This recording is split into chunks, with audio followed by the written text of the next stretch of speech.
நான் ஆராதிக்கிற இயேசு பெரியவர். இந்த உலகத்திலே பெரிய சொத்து இயேசு எனக்கு கிடைச்சிருக்கிறதுனால ஐ அம் லக்கி. நான் லக்கியான ஒரு ஆள், நான் சந்தோஷமான ஒரு ஆள். ஹல்லேலூயா. கர்த்தரை தெய்வமாய் கொண்ட ஜனம் அது பாக்கியம் உள்ளது. கர்த்தரை தெய்வமாய் கொண்ட ஜனம் பாக்கியம் உள்ளது. நான் இப்ப ஜெபிக்கிறேன், கைகளை உயர்த்துங்க. ஸ்தோத்திரம், ஸ்தோத்திரம், ஸ்தோத்திரம். மன்னிப்பு கேட்கிறவங்க மன்னிப்பு கேளுங்க.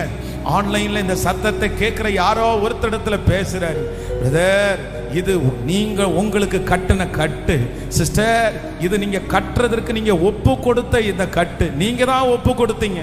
ஏசப்பாட்ட சொல்லுங்க, நான் தான் இதை அனுமதிச்சேன். இந்த பிரச்சனைக்கு வேற யாரும் காரணம் இல்லை, நான் தான் காரணம். இந்த மன போராட்டத்திற்கு நான் யாரும் காரணம் இல்லை, நான் தான் காரணம். நான் என் உடம்பை கெடுத்துட்டேன் ஆண்டவரே, நான் என் சிந்தையை கெடுத்துட்டேன் ஆண்டவரே, நான் என்னை இப்படி